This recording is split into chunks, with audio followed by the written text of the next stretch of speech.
Bangga Indonesia, bukti sejarah singkat Indonesia negara maritim besar. Konten ini mengingatkan kita sebagai generasi bangsa, bahwa kita bangga sebagai anak bangsa yang memiliki sejarah peradaban besar nenek moyang dan leluhur Nusantara, yang telah membuktikan bahwa Indonesia, Nusantara adalah negara maritim maju sejak dahulu, dikutip dari berbagai sumber. Indonesia sebagai negara kepulauan memiliki sejarah panjang dalam pembangunan untuk mencapai kejayaan di dunia maritim.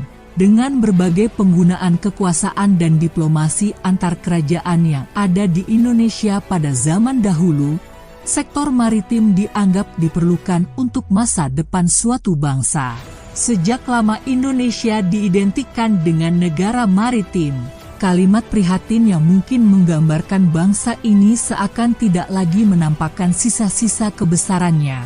Seperti halnya lagu, "Nenek Moyangku Orang Pelaut," juga tidak lagi banyak dinyanyikan oleh anak-anak di negeri ini.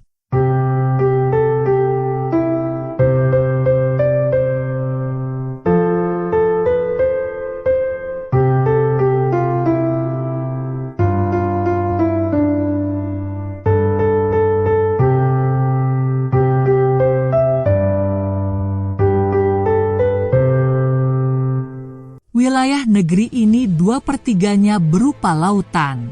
Pantainya merupakan pantai terpanjang di dunia setelah Kanada dengan panjang 81.000 km. Dengan luas laut 5,8 juta kilometer persegi, luas kawasan laut tersebut terdiri dari wilayah zona ekonomi eksklusif atau disingkat ZEE. Seluas 2,7 juta kilometer persegi dan laut teritorial sebesar 3,1 juta kilometer persegi dengan pulau-pulau yang berjumlah 17.506 menjadikan Indonesia sebagai negara dengan laut terluas di dunia. Kondisi geografis ini diperkuat dengan kenyataan bahwa Indonesia berada pada posisi geopolitis yang penting, yakni Lautan Pasifik dan Lautan Hindia, sebuah kawasan paling dinamis dalam percaturan politik, pertahanan dan keamanan dunia.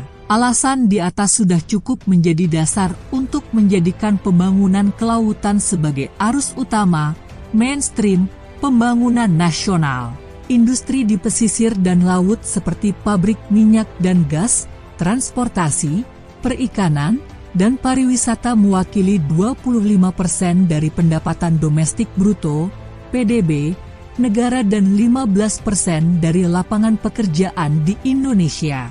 Lebih dari 7.000 kampung pesisir di Indonesia menggantungkan hidupnya pada sumber daya hayati laut. Bukan pekerjaan mudah mengembalikan kejayaan yang pernah kita capai. Kita bisa seperti para pendahulu jika bisa dengan tepat dan ada kemauan untuk mulai berkomitmen penuh terhadap pembangunan maritim yang sesungguhnya. Bukti sejarah Nusantara Kerajaan Maritim. Beberapa kerajaan Nusantara dengan kultur peradaban maritim antara lain Kerajaan Kutai abad ke-4, Sriwijaya tahun 600 sekitar abad ke-6 sampai dengan abad ke-12, Kerajaan Majapahit sekitar tahun 1293 sampai dengan 1527 Masehi. Kerajaan Ternate didirikan oleh Baap Masyur Malamo pada tahun 1257. Kerajaan Samudera Pasai didirikan oleh Marasilu yang bergelar Sultan Malik Asaleh sekitar tahun 1267 sampai dengan 1521. Dan Kerajaan Demak sekitar tahun 1475 sampai dengan 1548. Kerajaan Kutai. Kerajaan maritim pertama yang muncul di Indonesia adalah Kerajaan Kutai berdiri sekitar abad ke-4 di dekat Sungai Mahakam, Kalimantan Timur. Pusat kerajaan ini terletak di Muara Kaman, yang saat ini adalah sebuah kecamatan di Kabupaten Kutai Kartanegara, Provinsi Kalimantan Timur. Namun tidak banyak peninggalan sejarah yang menceritakan kehidupan kerajaan ini. Kerajaan Kutai mencapai puncak keemasan pada masa Raja Mula Warman. Di bawah pemerintahan Raja Mulawarman, Kutai diperkirakan menjadi tempat singgah jalur perdagangan internasional yang menghubungkan Selat Makassar, Filipina, dan Cina. Oleh karena itu, sumber perekonomian kerajaan Kutai berasal dari kegiatan perdagangan yang kemudian membawa pengaruh bagi masyarakatnya.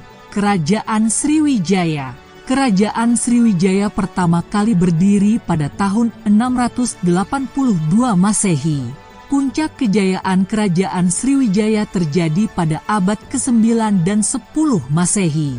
Namun, secara perlahan kerajaan ini runtuh karena melemahnya kekuatan militer, faktor ekonomi, adanya serangan dan munculnya kerajaan-kerajaan kuat lainnya. Kerajaan Sriwijaya adalah kerajaan pesisir yang makmur dan negara yang berkuasa di wilayah Asia Tenggara. Kekuatan kerajaan Sriwijaya dalam sektor perdagangan internasional melalui Selat Malaka terkait dengan rute perdagangan internasional dari Asia Timur ke Asia Barat dan Eropa. Kerajaan Sriwijaya adalah salah satu kerajaan terbesar di Indonesia. Kerajaan yang dikenal sebagai kerajaan maritim tersebut pernah menguasai beberapa daerah di Pulau Jawa, Sumatera, dan pesisir Kalimantan. Kerajaan Sriwijaya di zaman keemasannya memiliki pelabuhan internasional yang besar dan menguasai perdagangan dan pelayaran di wilayah barat Indonesia hingga semenanjung Malaya. Kerajaan Majapahit. Kerajaan Majapahit adalah sebuah kemaharajaan yang berpusat di Jawa Timur, Indonesia, yang pernah berdiri sekitar tahun 1293-1527 Masehi. Kemaharajaan ini didirikan oleh Raden Wijaya menantu Kertanagara, raja di Raja Singhasari terakhir, dan mencapai puncak kejayaannya menjadi kemaharajaan raya yang menguasai wilayah yang luas di Nusantara pada masa kekuasaan Raja Hayam Wuruk yang berkuasa dari tahun 1350-1389. Kerajaan Majapahit menjadi pusat kerajaan maritim Nusantara yang berperan melindungi jalur perdagangan laut sebagai jalur utama perdagangan dan menghilangkan ancaman jalur laut di sepanjang wilayah laut Nusantara hingga kawasan di sekitarnya. Armada laut Majapahit sangat besar di masa itu. Puncak kejayaan maritim Nusantara terjadi pada masa kerajaan Majapahit 1293-1478. Di bawah Raden Wijaya, Hayam Wuruk dan Patih Gajah Mada, Majapahit berhasil menguasai dan mempersatukan Nusantara. Pengaruhnya bahkan sampai ke negara-negara asing seperti Siam, Ayutthaya, Lahore, Champa, Kamboja, Annam, India, Filipina, Cina. Kerajaan Ternate. Kesultanan Ternate atau juga dikenal dengan Kerajaan Gapi adalah salah satu dari 4 kerajaan Islam di Kepulauan Maluku dan merupakan salah satu kerajaan Islam tertua di Nusantara. Didirikan oleh Baap Masyur Malamo pada tahun 1257. Kesultanan Ternate memiliki peran penting di kawasan timur Nusantara antara abad ke-13 hingga abad ke-19. Kesultanan Ternate menikmati kegemilangan di paruh abad ke-16 berkat perdagangan rempah-rempah dan kekuatan militernya.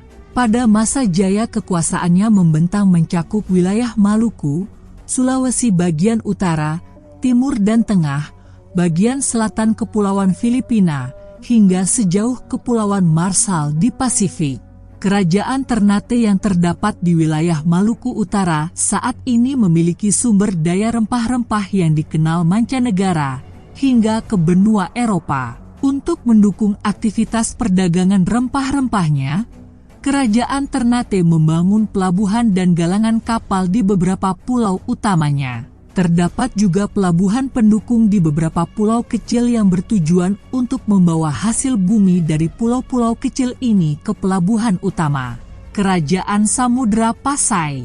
Kesultanan Pasai dikenal dengan Samudra Darussalam atau Samudra Pasai, dengan sebutan singkat yaitu Pasai adalah kerajaan Islam yang terletak di pesisir pantai utara Sumatera, kurang lebih di sekitar kota Loksemawe dan Kabupaten Aceh Utara, Provinsi Aceh, Indonesia. Kerajaan ini didirikan oleh Marah Silu yang bergelar Sultan Malik As-Saleh sekitar tahun 1267.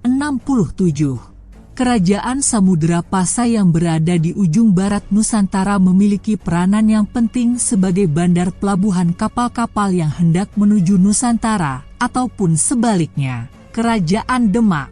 Kesultanan Demak atau Kerajaan Demak adalah kerajaan Islam Jawa yang berdiri pada perempat akhir abad ke-15 di Demak. Demak sebelumnya merupakan kadipaten yang tunduk pada Majapahit yang telah melemah saat itu untuk beberapa tahun sebelum melepaskan diri. Menurut cerita tradisional Jawa yang populer, kerajaan ini didirikan oleh Raden Patah, anak Raja Majapahit terakhir dan putri raja dari negeri Tiongkok kuno. Salah satu pelabuhan yang ditaklukkan Demak adalah Sunda Kelapa, yang pada waktu itu berada dalam kekuasaan Kerajaan Sunda. Hubungan aliansinya dengan Imperium Portugal sejak 1511 menjadi ancaman bagi Demak. Pada 1527, pasukan dari Demak dan Cirebon yang dipimpin oleh Fathahillah melancarkan serangan sukses ke Sunda Kelapa yang memukul mundur Portugal dan Sunda. Fathahillah kemudian mengganti nama pelabuhan tersebut menjadi Jayakarta, Kerajaan Kalinyamat. Kerajaan Kalinyamat dikenal sebagai Kerajaan Jepara, adalah sebuah kerajaan Jawa pada abad ke-16 yang berpusat di Jepara. Baik Kalinyamat maupun Jepara awalnya adalah dua kadipaten terpisah yang tunduk pada Kerajaan Demak. Sepeninggal Pangeran Trenggana, Kalinyamat mendapatkan Jepara, Pati, Juwana, dan Rembang. Puncak kejayaannya terjadi di pertengahan abad ke-16 ketika Kalinyamat dipimpin oleh Ratu Kalinyamat. Pada tahun 1551 dan 1574, Kalinyamat melakukan ekspedisi ke Melaka Portugis untuk mengusir Portugal dari Hindia Timur sementara meluaskan kekuasaannya ke luar Jawa, seperti Kalimantan Barat dan Pulau Bawean. Raja Kalinyamat berhasil membangun armada laut yang sangat kuat. Tak hanya itu, pada masa pemerintahannya berhasil membangun hubungan diplomatik dengan kerajaan-kerajaan lainnya. Selama dipimpin oleh Ratu Kalinyamat, pelabuhan Jepara menjelma menjadi sebuah pelabuhan yang besar. Bahkan menurut sumber Portugis yang ditulis oleh Meiling Rulos, saat itu Jepara menjadi kota pelabuhan terbesar di utara Jawa dengan armada lautnya yang besar dan kuat pada abad ke-16.